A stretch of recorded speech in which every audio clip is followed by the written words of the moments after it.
Padahal harusnya kita itu sudah bahagia, tapi kita tidak ngaku bahwa kita bahagia. Wong kita tidak pernah menikmati hidup kita. Jadi padahal nasibmu itu jauh lebih baik dari banyak sekali orang yang lain. Itu pun kalian tiap hari mengeluh.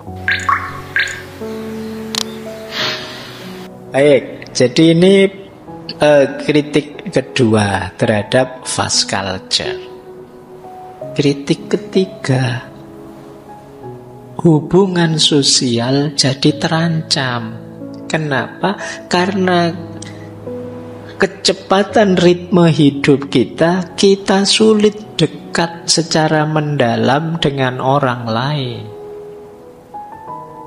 Emosi kita tidak terlalu dalam terlibat dengan teman kita, sahabat kita, bahkan keluarga kita. Karena tugas-tugas yang banyak, kerja yang banyak, sampai di rumah pun, bahkan mungkin sama bapak ibunya, sama anak istrinya, tidak bisa dekat. Di rumah juga sibuk mikir kerjaan. Akhirnya kan kadang-kadang ya ngumpul sih di rumah, tapi dengan gadgetnya masing-masing, asik, tidak saling peduli. Makan bareng sih, tapi sambil makan ya nonton HP-nya sendiri-sendiri.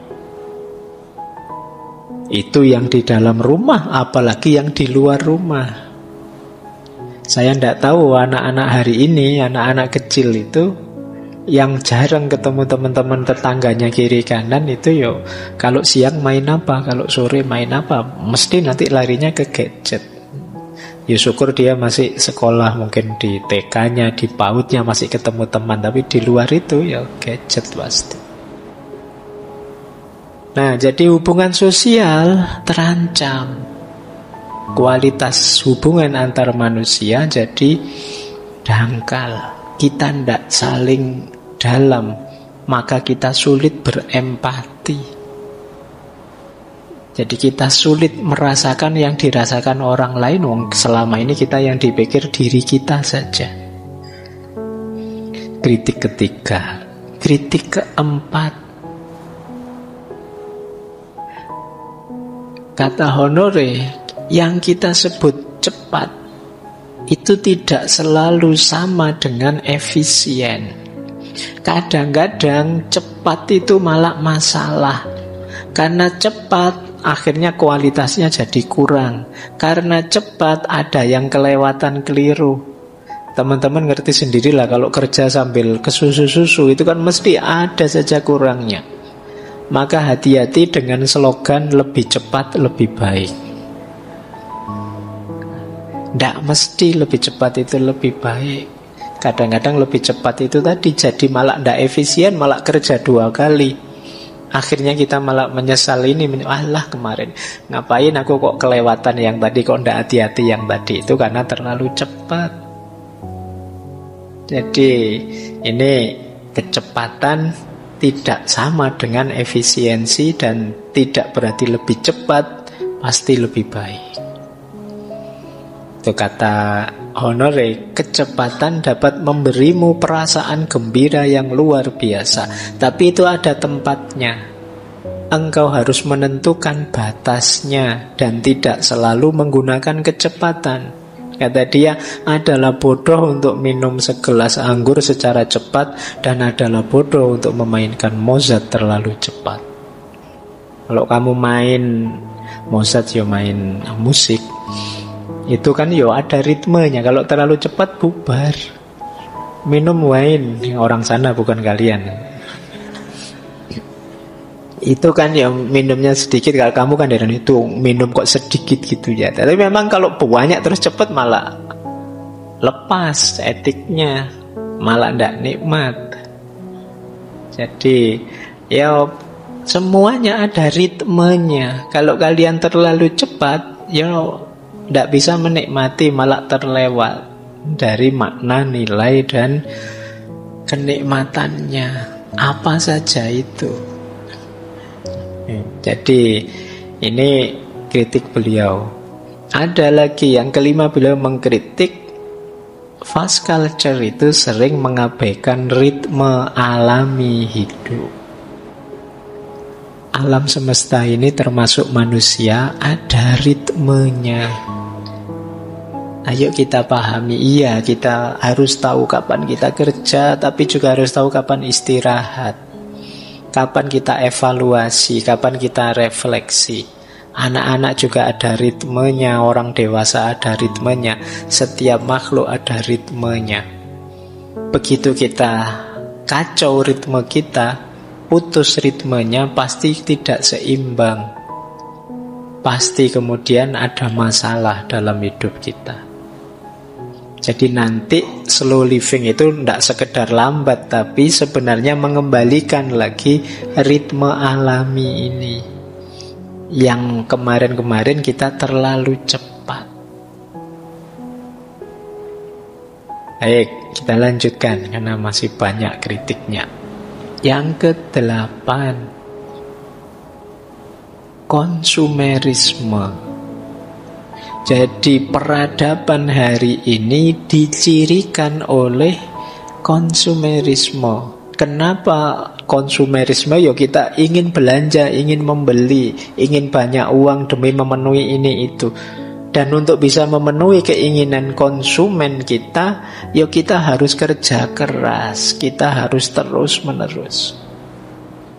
Jadi hari ini kita sulit membedakan antara kebutuhan dengan keinginan. Ini dua hal yang berbeda. Makan itu kebutuhan, makan enak itu keinginan. Pakai baju itu kebutuhan, pakai baju yang bermerek itu keinginan. Konsumerisme itu kalian lebih disetir oleh keinginan-keinginanmu yang kadang-kadang tidak relevan. Biasanya keinginan ini jauh lebih mahal. Maka untuk bisa memenuhi keinginanmu, kamu perlu kerja keras. Kamu perlu melakukan multitasking tadi. Kamu perlu cepat melakukan ini itu biar segera melakukan yang lain, biar dapat uang banyak, biar bisa memenuhi keinginan-keinginanmu. Jadi peradaban konsumerisme membuat kita ingin terus belanja. Dan untuk itu kita perlu biaya. Dan untuk banyak biaya kita perlu banyak kerja. Bila perlu lembur, bila perlu lupa istirahat, dan seterusnya. Jadi lingkaran setannya di situ. Jadi kita, pokoknya hidup kita hari ini kan hidup untuk belanja, kerja untuk belanja. Kan kerjaanmu tiap hari buka Shopee, buka Tokopedia. Oke ya. Jadi berarti apa? Fast culture itu mempromosikan gaya hidup yang merugikan, tidak hanya secara emosional tapi juga secara ekonomi, secara sosial. Oke ya, ini kritik ke-6. Kritik ke-7. Banyak ternyata kritiknya sampai 7. Ya ini pemetaan saya saja. Beliau mengkritik fast culture itu membuat kita kehilangan kesadaran penuh, tidak bisa menikmati momen. Itu yang kemarin kita bahas panjang di mindfulness. Mari hidup secara mindful. Hidup secara mindful itu kita sadari sepenuhnya yang kita lakukan sekarang dan kita nikmati, kita hayati. Apa saja yang kita lakukan. Mungkin duduk di masjid ini mengikuti ngaji. Mungkin nanti setelah ini kalian sambil baca buku atau sambil nonton TV atau sambil ngobrol dengan teman atau nongkrong di angkringan. Nikmatilah setiap momen, rasakan, hayati. Itu akan membuatmu lebih bahagia. Sementara selama ini kita sering hidup seperti saya bilang tadi, rutin saja, autopilot saja, tidak menikmati. Biasanya kalau pagi sarapan itu, ya sudah diulang lagi sarapan itu tanpa kayak orang tidak sadar. Misalnya kalian biasanya sarapan roti, sudah beli roti sak kotak berapa gitu. Meskipun kadang ya dimakan 2-3 terus jamuran. Iya Bang. Nah, itu kamu tiap pagi begitu, terus akhirnya kamu kan rutin itu. Begitu rutin autopilot, kamu tidak menikmati. Pokoknya pagi mandi, kayak robot itu kan. Terus habis mandi ganti baju, setelah itu duduk, ngambil roti, terus makan, setelah itu makan. Jadi tidak ada kesannya sama sekali. Kenapa bisa begitu? Fast culture.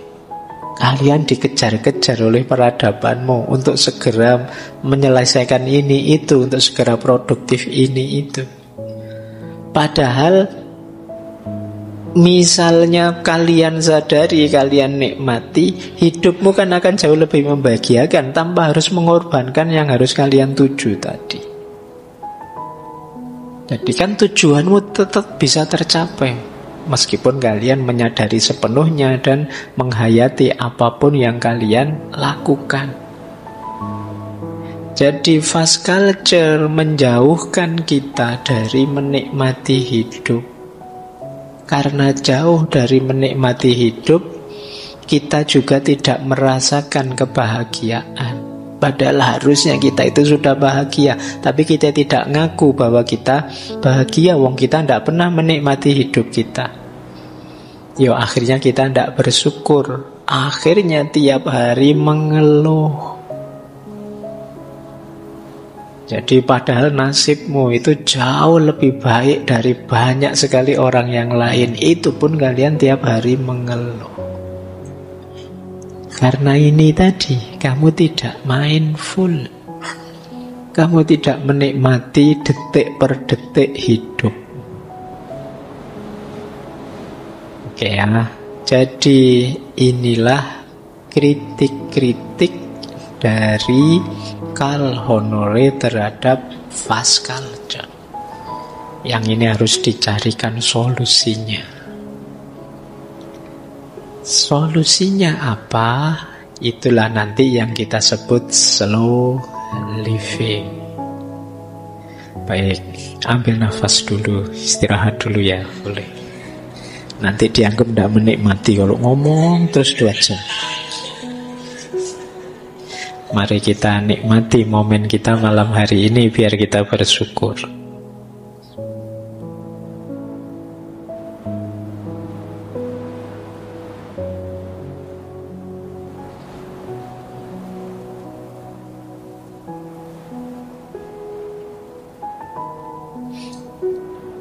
Oke ya, baik.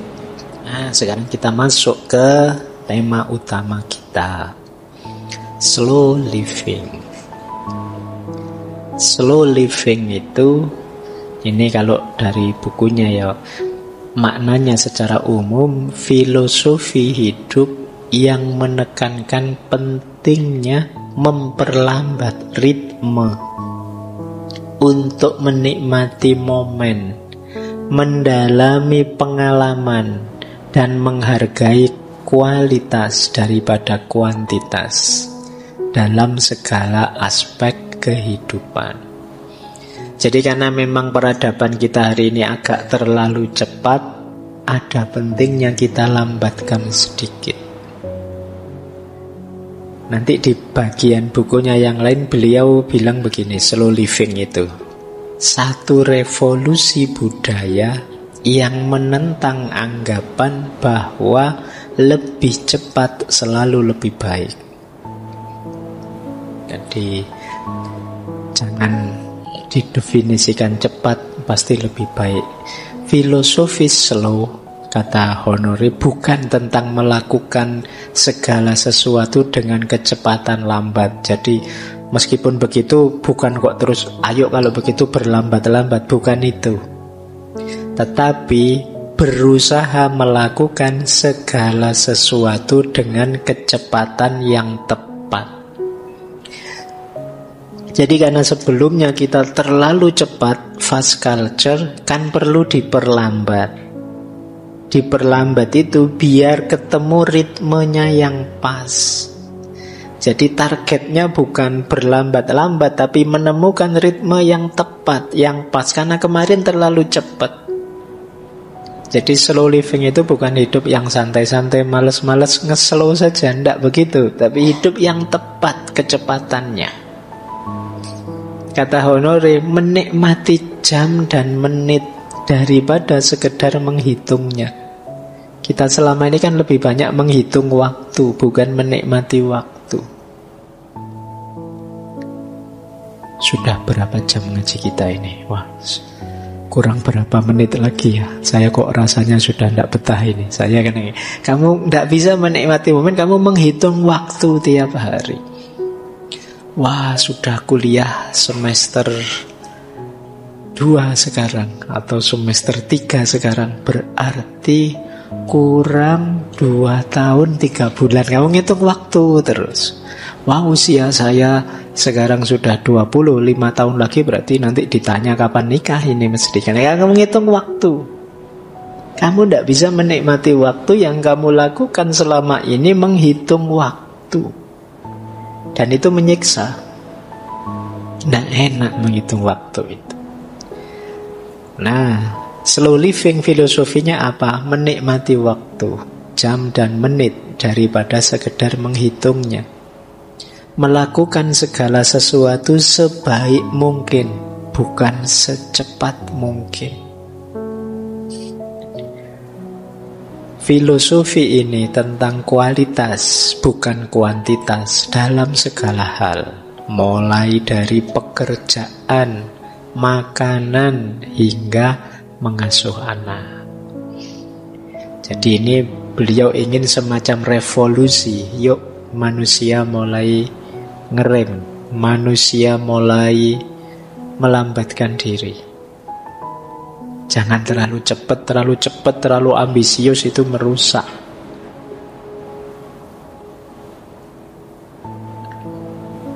Nah, maka kalau kita rumuskan lagi ya, mari kita luruskan ada beberapa miskonsepsi, awas keliru.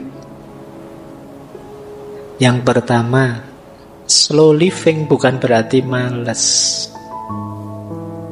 Awas keliru ya, karena kadang-kadang kalian memaknai slow pak, makanya saya tidak lulus kuliah sampai semester 14, tidak apa-apa pak. Saya slow prinsipnya pak, bukan itu. Jadi slow itu lebih hidup efektif, mengalokasikan waktu untuk hal yang memang fokus, yang memang prioritas, yang memang cocok.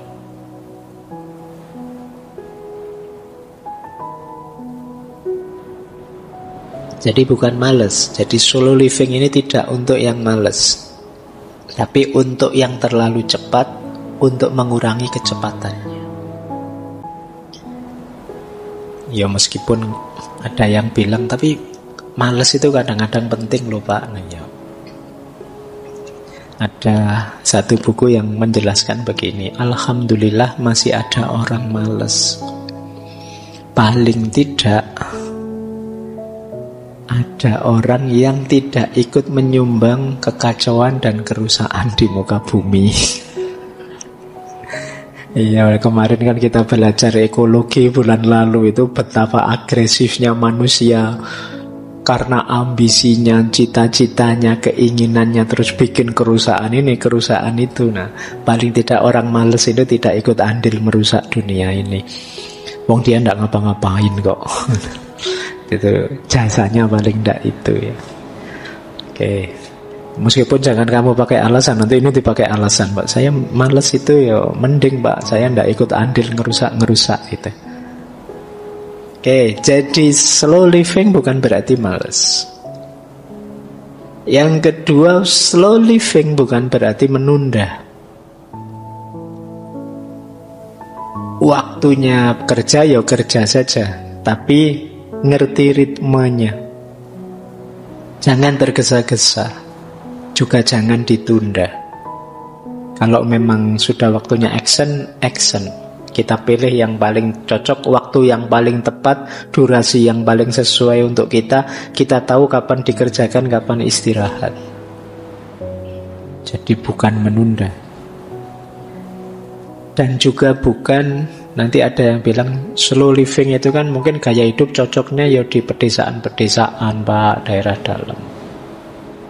Ini gaya hidup yang penting untuk semua orang. Siapapun perlu gaya hidup yang tepat seperti ini, kata Honore, di kota maupun di desa. Jadi kalau dulu kesannya yang nge-slow itu orang desa, ya mungkin orang desa sudah menjalankan serba sedikit konsep slow living ini, bisa menikmati hidup, bisa mindful.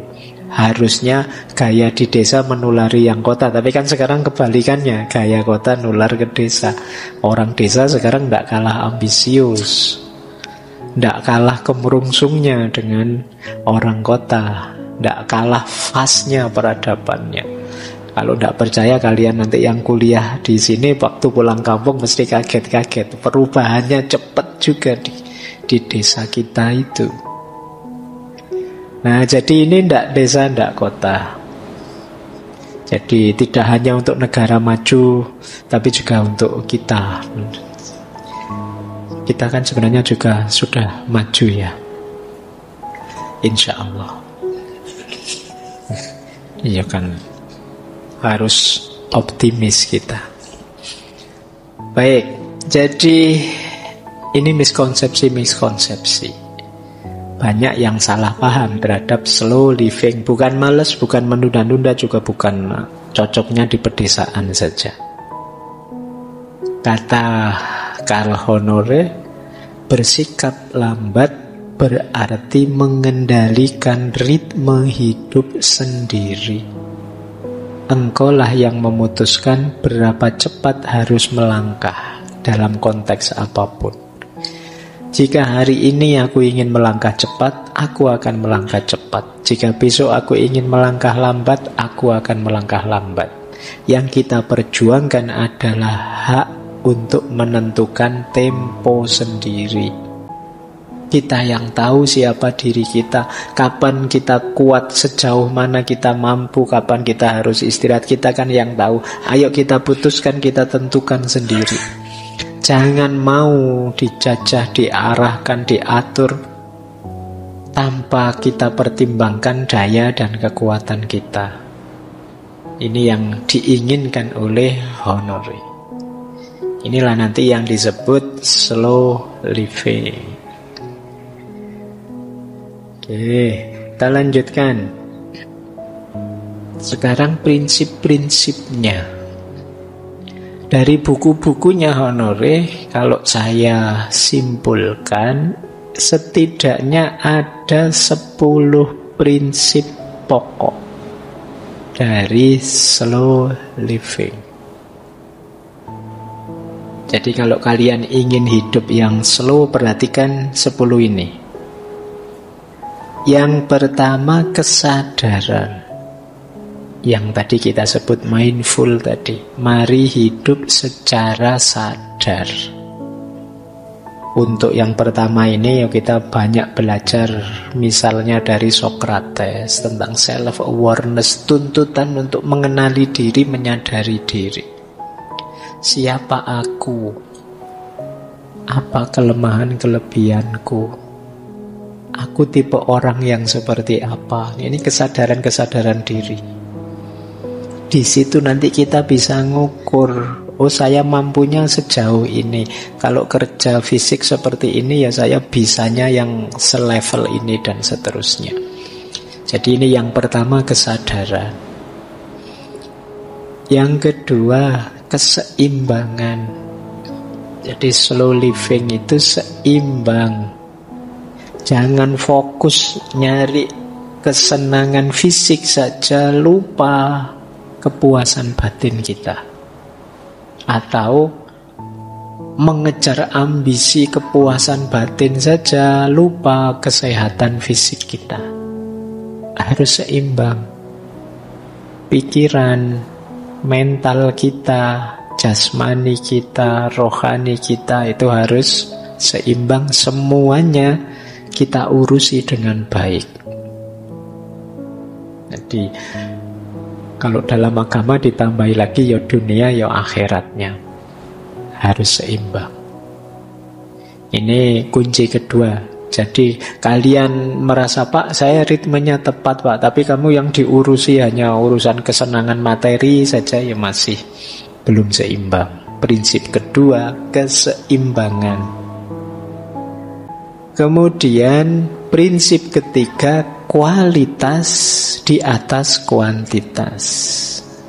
Awas jangan keliru, kuantitas itu untuk mendukung kualitas. Jadi jangan fokus di kuantitasnya, tapi fokus di kualitasnya. Kadang-kadang kita beraktivitas sebentar tapi dalam itu lebih berkualitas daripada banyak tapi dangkal. Yang tadi banyak contohnya ya. Jadi bagaimana ketika terlalu fokus pada kuantitas kita mengabaikan kualitas, lebih melihat yang konkret-konkret, lupa bahwa ada yang di-upgrade kualitasnya. Kemudian menghargai proses, bukan hanya hasil. Ya tadi rumusnya tadi ya sudah saya sebut. Apa-apa itu ya ada prosesnya, tidak ada yang instan. Kali yang ini apa saja ada prosesnya. Apapun itu, kuliahkah, belajarkah, menikahkah, hidup bermasyarakatkah, ada prosesnya. Mungkin kalian kemarin kaget misalnya baru dari kampung masuk ke Jogja, selama ini hidup di rumah saja sih, tidak pernah bermasyarakat, yang bermasyarakat orang tuamu. Sekarang kamu mandiri harus bermasyarakat sendiri. Itu mungkin ya kaget. Tapi ada proses. Jangan drop dulu, ada prosesnya. Yang baru nikah mungkin juga kaget. Kemarin hidup sendiri, sekarang bersama, ada pasangannya. Itu mungkin ya penyesuaiannya panjang, ada proses. Jangan baru nikah 2 hari sudah sambat nyari konsultan. Belum, yang membayangkan sakinah mawaddah warohmah ya tidak bisa instan. Ada prosesnya. Beradaptasi dulu, sering menyesuaikan dulu. Apa-apa ada prosesnya. Jadi itu prinsipnya slow living. Jadi ayo kalian bisalah menikmati proses, tidak sekedar mencapai hasil. Kalau kalian bisa menikmati proses, insya Allah hasilnya bisa tercapai. Tapi kalau kalian tidak sabar mengikuti proses, kemungkinan hasilnya juga tidak bisa kalian raih. Kemudian tadi ya ada ritme alami. Pahami ritme hidupmu. Memang yang awal tadi kesadaran jadi kuncinya. Jadi jangan lupa kita ini ada ritmenya. Kapan kerja, kapan istirahat, ada ritmenya. Di titik mana kalian mulai lelah, mungkin saatnya kalian mengurangi banyak kegiatan dan lain sebagainya. Kemudian kesederhanaan, simplicity. Sederhananya, konsep simplicity itu jangan memasukkan, melibatkan, nambah-nambah aktivitas kegiatan yang tidak ada hubungannya dengan dirimu atau tujuan-tujuanmu. Kadang-kadang kita itu nyari masalah sehingga hidup kita jadi kompleks, jadi ruwet. Bukan beban kita ikut-ikutan komen misalnya, terus dibantah orang, kita ngamuk jadi rame. Itu nyari masalah. Seperti kata Lao Tzu itu ya. Jadi hidup kita itu simple, tapi kita yang bikin ruwet sendiri. Ayo kita hidup simple saja, to the point saja, kita nikmati prosesnya. Yang tidak penting posisikan sebagai tidak penting. Yang sekunder ditaruh di sekunder, yang tersier ditaruh di tersier, biar tidak ruwet. Kalian pilahlah tadi ya, ini kebutuhan, ini cuma keinginan. Jadi yang kebutuhan diutamakan, yang keinginan kalau bisa dipenuhi ya dipenuhi. Ini kayak kita waktu belajar Epikuros di minggu pertama bulan ini. Kemudian keberlanjutan, perhatikan aspek keberlanjutan ini. Ya tentu saja pertama-tama keberlanjutan ekosistem lingkungan kita. Kemudian perhatikan juga keberlanjutan kita, kesehatan kita, dan seterusnya. Kemudian ada prinsip lagi, mari kita bisa mengontrol waktu, bukan dikontrol oleh waktu. Kita subjeknya, waktu objeknya. Hari ini kita sering kebalik, kita dikontrol oleh waktu. Kayak tadi loh, kita dikontrol oleh schedule. Kemudian fleksibel, luwes saja, jangan kaku. Kemarin Pak saya begini, tapi sekarang kok tidak mungkin lagi ya Pak, karena ya sudah diganti saja. Kan tidak apa-apa. Fleksibel saja. Jangan terlalu kaku, karena ada orang yang terlalu kaku dengan jadwalnya, rutinitasnya, dan lain sebagainya. Ya diadaptasi saja, disesuaikan. Tidak masalah. Kemudian hargai individualitas. Menghargai individualitas itu setiap orang beda-beda. Mungkin kalau kalian kuatnya baca buku ya 30 menit, setelah itu tidur. Nah, kalau temanmu dia bisa berjam-jam baca buku, ini namanya individualitas. Temanmu yang sana dia tahan kerja, melakukan apa ini itu seharian tidak pakai tidur siang. Tapi kalau kamu kan biasa tidur siang misalnya, ini namanya individualitas. Masing-masing orang beda-beda. Kamu juga tidak harus membandingkan dirimu dengan orang lain. Wah, teman saya seharian baca buku terus, malu saya juga mau seharian baca buku. Nanti kamu stres karepmu dewe nanti. Jangan-jangan kamu baru baca buku dapat 2 lembar sudah menguap terus tidur. Tiap orang beda-beda. Hargai individualitas dirimu dan individualitas orang lain. Inilah slow living.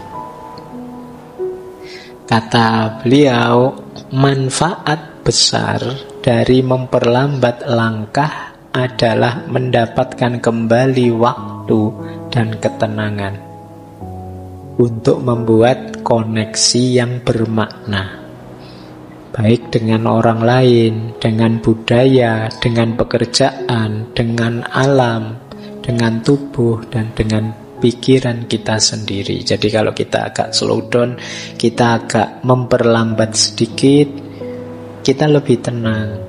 Kemudian kita sekarang dapat waktu untuk lebih intim, lebih intens membangun kebersamaan dengan orang lain dan juga lingkungan sekeliling kita dan juga dengan diri kita sendiri. Beliau melanjutkan, para pemikir terhebat sepanjang sejarah pasti tahu pentingnya mengubah pikiran ke kecepatan rendah. Jadi orang-orang besar itu pasti ngerti pentingnya slow living ini. Buktinya apa? Misalnya Charles Darwin menggambarkan dirinya sebagai pemikir yang lambat. Einstein terkenal karena suka nongkrong, saya bilang tadi kayak ngelamun berjam-jam menatap angkasa di kantornya di Universitas Princeton. Jadi orang-orang besar itu pasti kunci keberhasilan mereka adalah mereka bisa hidup dengan ritme yang tepat sesuai diri mereka masing-masing. Nah, kelemahan kita diburu-buru oleh fast culture tadi. Ini pentingnya sekarang kita belajar untuk memperlambat ritme. Oke, baik. Semoga sudah bisa ditangkap ya maksudnya slow living.